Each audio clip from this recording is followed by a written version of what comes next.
नमस्कार, आप देख रहे हैं दूरदर्शन समाचार का विशेष सांकेतिक भाषा समाचार। आपके साथ मैं हूं पराक्रम सिंह शेखावत और मेरे साथ हैं हमारे सांकेतिक भाषा की सहयोगी दीपाली। समाचार की शुरुआत करेंगे सुर्खियों के साथ। बिहार विधानसभा चुनाव की सरगर्मी के बीच प्रधानमंत्री नरेंद्र मोदी 15 अक्टूबर को राज्य के एनडीए कार्यकर्ताओं से करेंगे सीधा संवाद। मेरा बूथ सबसे मजबूत अभियान के जरिए भरेंगे जोश।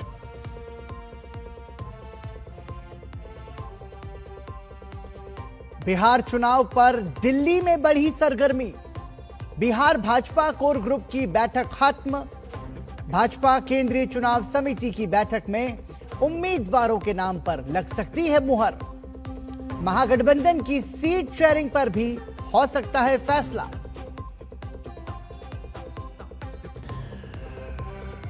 दुर्गापुर में एमबीबीएस छात्रा से दुष्कर्म मामले पर मुख्यमंत्री ममता बनर्जी का विवादित बयान। छात्रा के रात में कॉलेज से बाहर जाने पर उठाया सवाल। बोली, उत्तर प्रदेश, बिहार और ओडिशा में भी हुए हैं ऐसे मामले। पाकिस्तान पर अफगानिस्तान का पलटवार। अफगान सैन्य बलों का 25 पाकिस्तानी चौकियों पर कब्जे और 58 पाकिस्तानी सैनिकों को मार गिराने का दावा।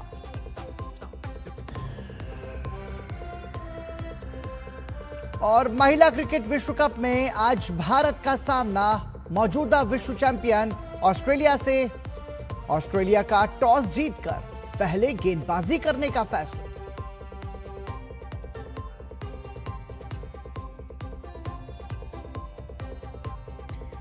बिहार विधानसभा चुनाव को लेकर सभी पार्टियां जोर शोर के साथ तैयारी कर रही हैं। इस बीच प्रधानमंत्री नरेंद्र मोदी 15 अक्टूबर को पार्टी कार्यकर्ताओं से सीधा संवाद करेंगे।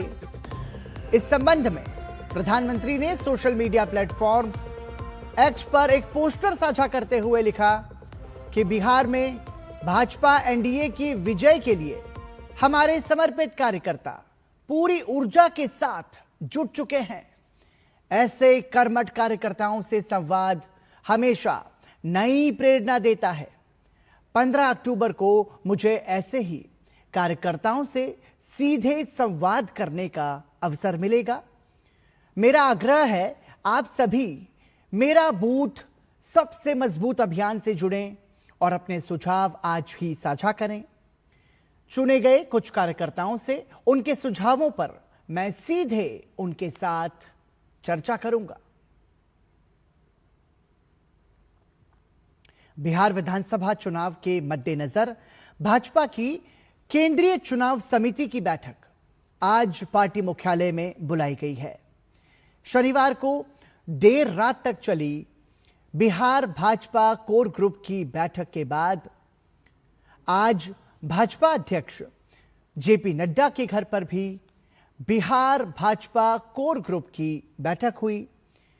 इस बैठक में तमाम बड़े नेता शामिल हुए, जिनमें उपेंद्र कुशवाहा और जीतन राम मांझी को कोर ग्रुप की बैठक में कल ही बुलाया गया था। जनता दल यूनाइटेड के वरिष्ठ नेता और केंद्रीय मंत्री ललन सिंह और संजय झा ने दिल्ली पहुंचकर गृह मंत्री अमित शाह से मुलाकात की।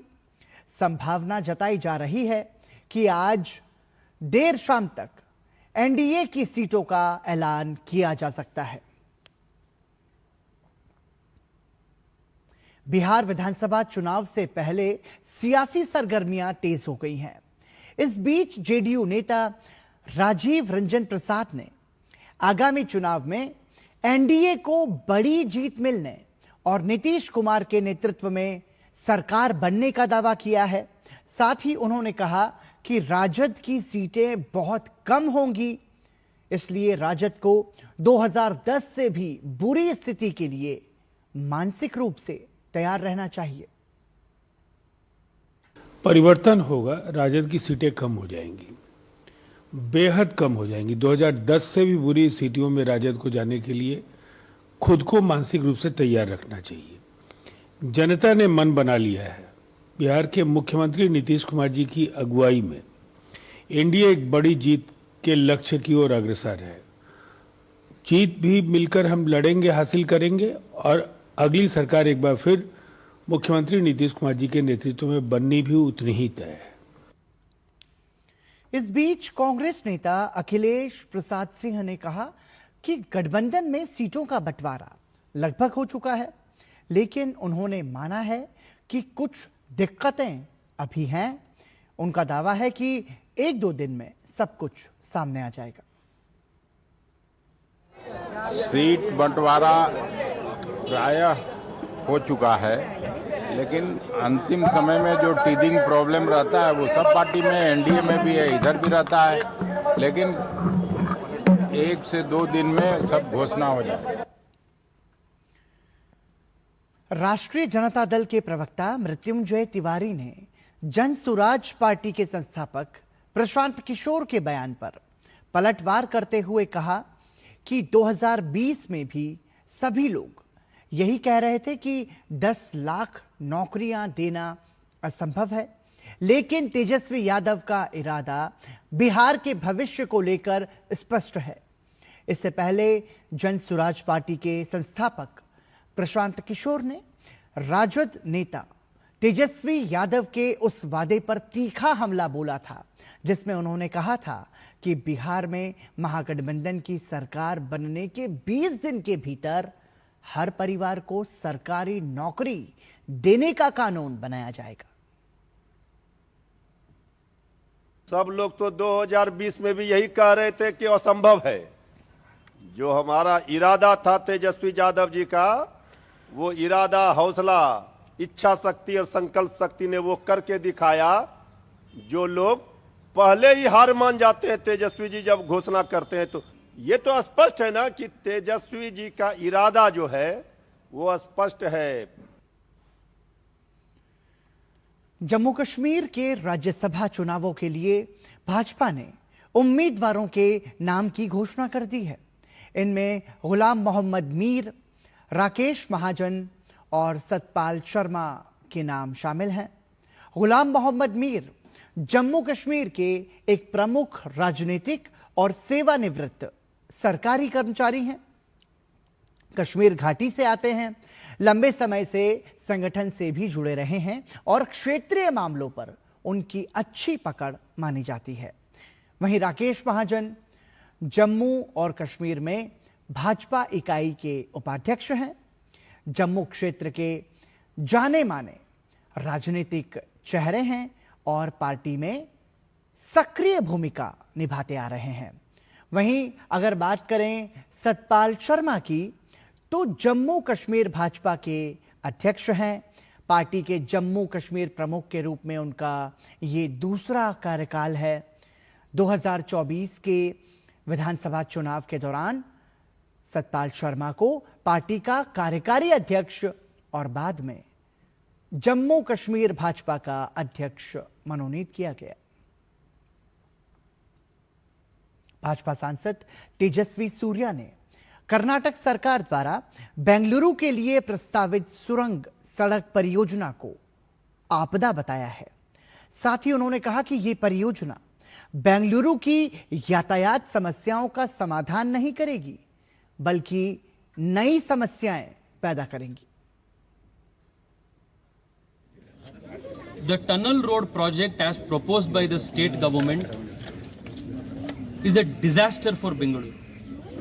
This expensive car only project will not solve Bangalore's traffic problems, but it will cause new problems that will haunt generations of people of Bengaluru.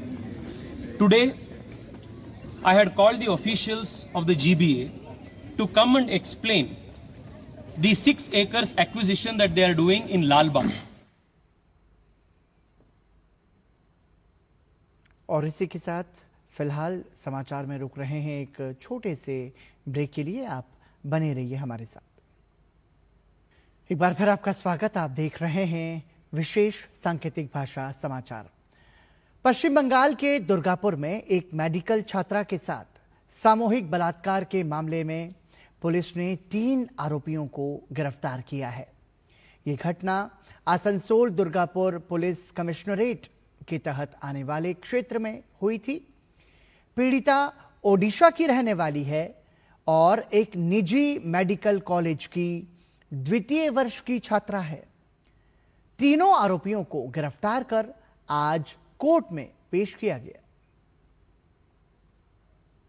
3 persons arrested and they have been forwarded to court today and further investigation is on. Everything is going according to all the protocol. वहीं police और जांच दल ने आज पश्चिम बर्धमान में घटनास्थल पर जाकर जांच की है। और पीछे में पेन भी हो रहा है, देख के आया। अभी चल तो नहीं पा रहा है, बेड में है। चीफ मिनिस्टर भी हमको फोन किया, डीजी, एसपी, कलेक्टर सारी हमको हेल्प कर रहे हैं। वो कैसे है सब, every moment he has taken my opinion. Chief minister साहब को भी मैं रिक्वेस्ट किया, क्योंकि हम देख रहे जहाँ यहाँ लड़की सिक्योरिटी नहीं है, इसलिए हम उसको रिक्वेस्ट किया जहाँ हम हमारा भुवनेश्वर में हमारा लड़की को ले जाओ, नहीं तो यहाँ से कभी भी मार भी देंगे। वो हमारा अभी विश्वास टूट गया। तो ये पीड़िता के पिता का बयान आप सुन रहे थे। उनका कहना है कि पश्चिम बंगाल में ममता सरकार पर उन्हें भरोसा नहीं है। उनको ये डर है कि उनकी जो बेटी है उसको मार दिया जाएगा, उसकी जान को खतरा है। इसको लेकर के उन्होंने ये कहा कि हमें अपनी बेटी की सुरक्षा चाहिए और उसके लिए हम उसको ओडिशा ले जाना चाहते हैं।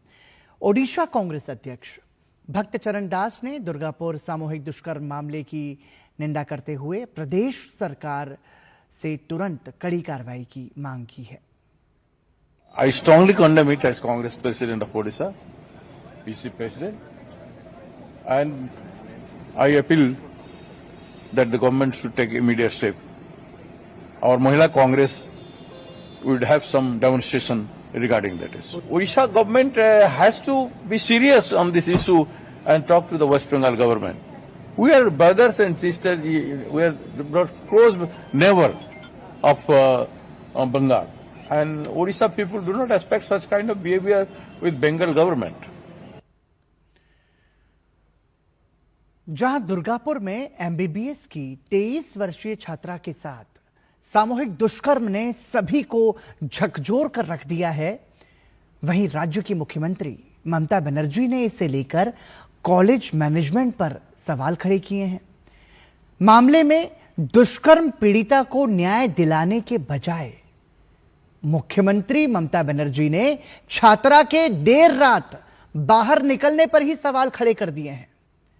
ममता बनर्जी प्रदेश में छात्राओं को देर रात बाहर ना निकलने की भी नसीहत दे रही हैं।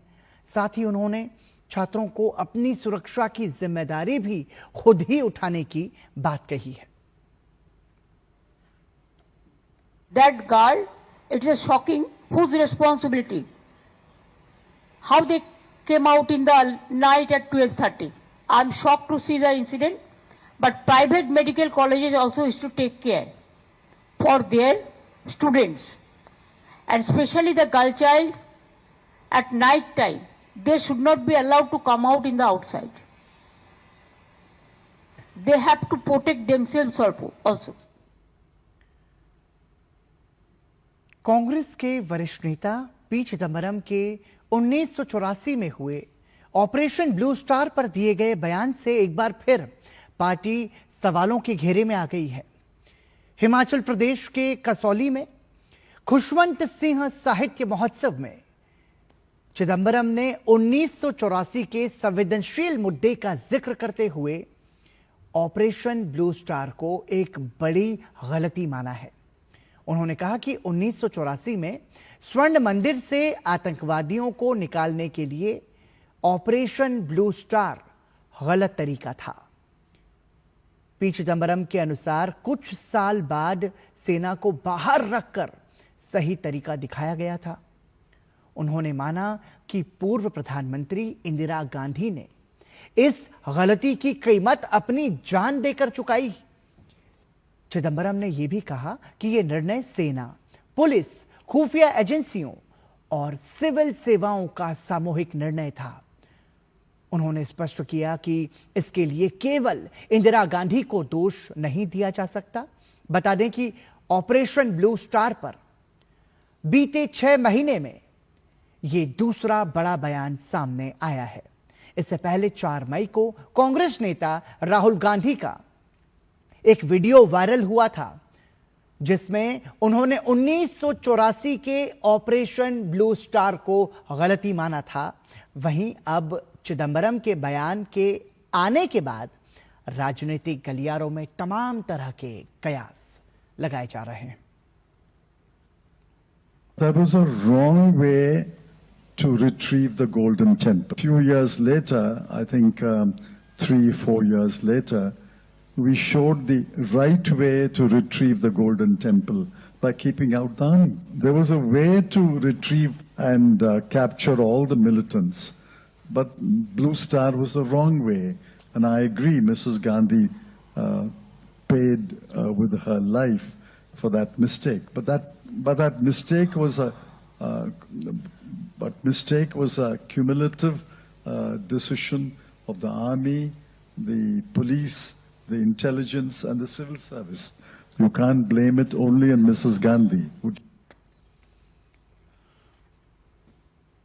देश के प्रथम गृह मंत्री सरदार वल्लभ भाई पटेल की 150वीं जयंती के मौके पर उत्तर प्रदेश सरकार ने कई कार्यक्रम आयोजित करने का फैसला किया है।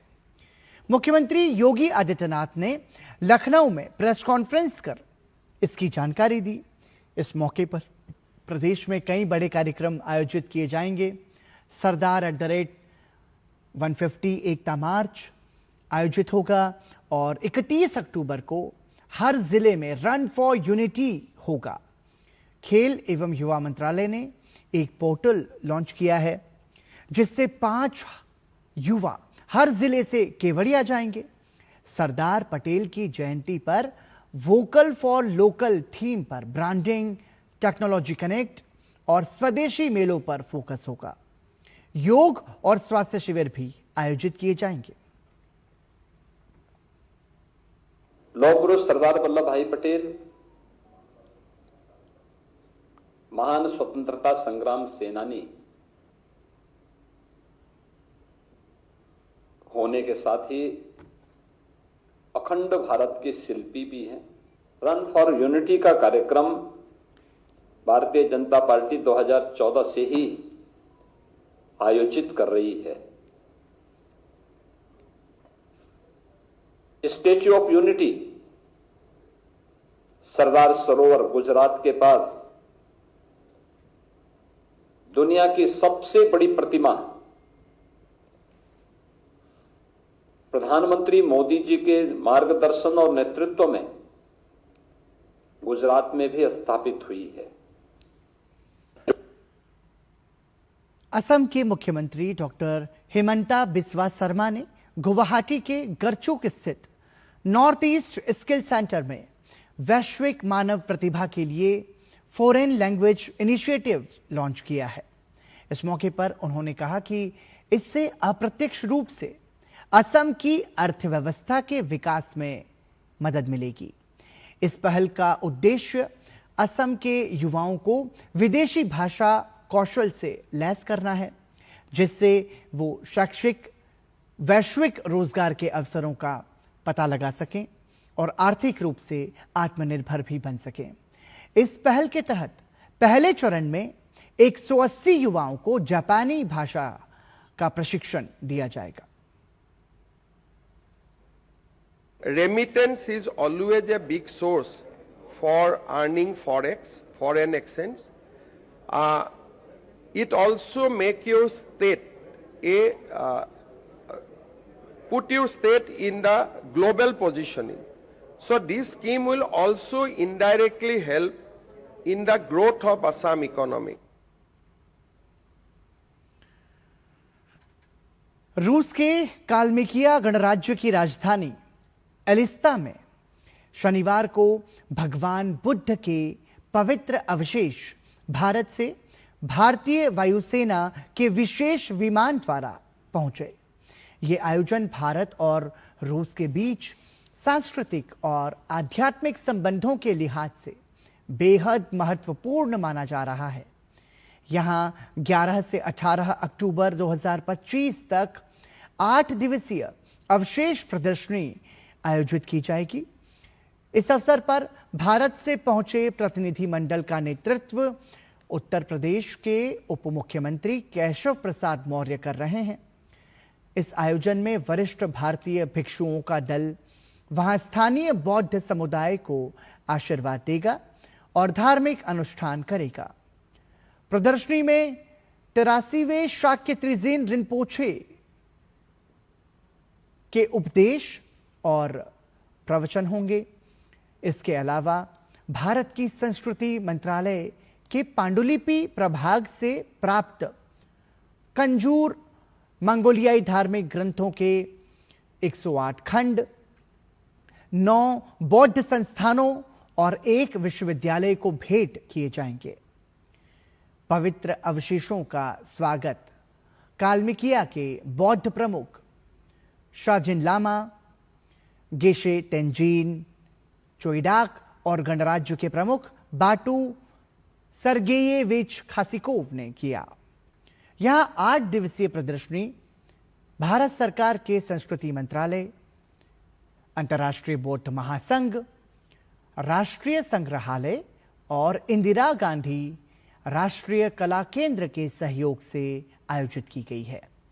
अवशेषों को अलिस्ता के प्रसिद्ध गेदेन शेडुप चोइकोरलिंग मठ गोल्डन अबॉर्ड ऑफ शाक्यमुनि बुद्ध में स्थापित किया गया है। इसके साथ ही बौद्ध डाक टिकटों, शाक्य विरासत और बोधि चित्त पर आधारित प्रदर्शनी भी लगाई गई है, जो भारत की 2 सहस्त्राब्दियों पुरानी समृद्ध बौद्ध विरासत को दर्शाती है। नई दिल्ली के भारत मौसम विज्ञान विभाग में केंद्रीय मंत्री जितेंद्र सिंह ने स्पेशल स्वच्छता अभियान 5.0 का आगाज किया।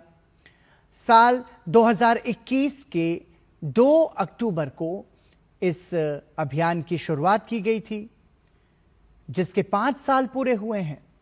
2 अक्टूबर से 31 अक्टूबर तक चलने वाले इस अभियान की उपलब्धियों पर बोलते हुए केंद्रीय मंत्री ने कहा कि इस अभियान में न केवल स्वच्छता पर जोर दिया गया, बल्कि कार्यालयों की सफाई, ई कचरे का प्रबंधन, इसके अलावा पुरानी फाइलों का निपटारा भी किया गया। केंद्रीय मंत्री ने जोर देकर कहा कि स्वच्छता अभियान से बीते 5 वर्षों में 3,300 करोड़ रुपए का स्क्रैप बेचकर सरकारी खजाने में भरा गया। दफ्तरों के कमरे में जमा होने वाले कूड़े के निपटान से 7 लाख वर्ग मीटर जगह को खाली कराया गया। 1.25 करोड़ फाइलों का निपटारा किया गया। केंद्रीय मंत्री ने इस मौके पर स्वच्छता के कर्मठ सिपाहियों को सम्मानित किया और मौसम विज्ञान विभाग में पौधारोपण के जरिए स्वच्छ पर्यावरण का संदेश भी दिया।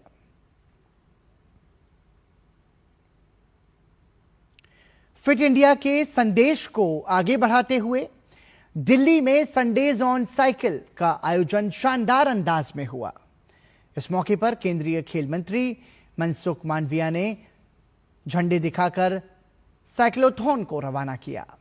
संडेज ऑन साइकिल में इस बार मौका था विश्व पैरा एथलेटिक्स चैंपियनशिप में पदक जीतने वाले पैरा खिलाड़ियों की जीत के जश्न को मनाने का।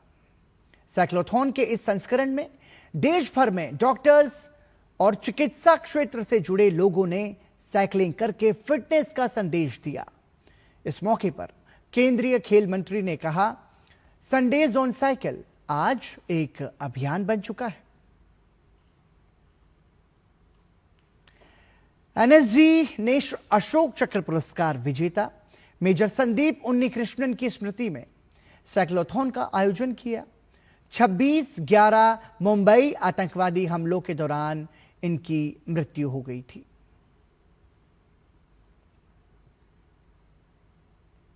पाकिस्तान और अफगानिस्तान के बीच बीते कुछ दिनों से तनाव की स्थिति बनी हुई है।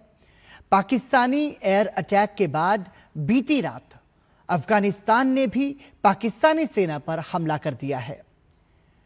तालिबान प्रवक्ता ने इस हमले में 58 पाकिस्तानी सैनिकों के मारे जाने और पाकिस्तानी सेना के 30 जवानों के घायल होने का दावा किया है। अफगानिस्तान की जवाबी कार्रवाई के बाद अफगानिस्तान ने पाकिस्तान की 25 चौकियों पर कब्जा करने का भी दावा किया है। तालिबान शासन के मुख्य प्रवक्ता ज़बीहुल्लाह मुजाहिद ने इस बात की जानकारी देते हुए बताया कि इस हमले में 9 अफगान सैनिक भी शहीद हुए और 16 अन्य घायल हुए हैं, जबकि 20 पाकिस्तानी सुरक्षा चौकियां नष्ट कर दी गई हैं। अफगानिस्तान स्थित टोलो न्यूज की रिपोर्ट के अनुसार सऊदी अरब और कतर के अनुरोध पर आधी रात को सैन्य कार्रवाई रोक दी गई।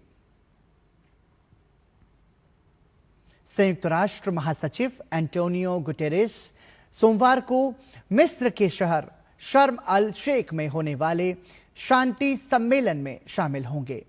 इस सम्मेलन का उद्देश्य गाजा में युद्ध को समाप्त करना, मध्य पूर्व में शांति और स्थिरता स्थापित करना और क्षेत्र में सुरक्षा का एक नया दौर शुरू करना है। इस सम्मेलन की अध्यक्षता मिस्र के राष्ट्रपति अब्देल फतह अल सीसी और अमेरिकी राष्ट्रपति डोनाल्ड ट्रंप संयुक्त रूप से करेंगे।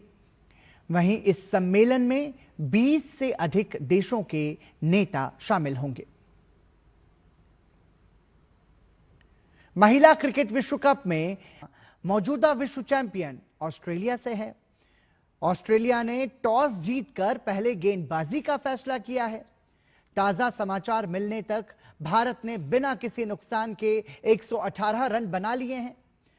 प्रतिका रावल और स्मृति मंधाना ने भारतीय टीम को शानदार शुरुआत दी है और पहले विकेट के लिए शतकीय साझेदारी की है। दोनों खिलाड़ियों ने अपने अपने अर्धशतक पूरे किए। स्मृति मंधाना ने 58 रन का आंकड़ा पार करते ही वनडे क्रिकेट में अपने 5000 रन पूरे कर लिए हैं। भारतीय टीम को अपने पिछले मैच में दक्षिण अफ्रीका के खिलाफ हार का सामना करना पड़ा था। वहीं ऑस्ट्रेलिया की टीम प्रतियोगिता में अब तक अविजित है। ऑस्ट्रेलिया ने अपने पिछले मैच में पाकिस्तान को 107 रनों से करारी शिकस्त दी थी। और इसी के साथ समाचार में अभी के लिए इतना ही। मुझे और हमारी सांकेतिक भाषा की सहयोगी दीपाली को दीजिए अनुमति। नमस्कार।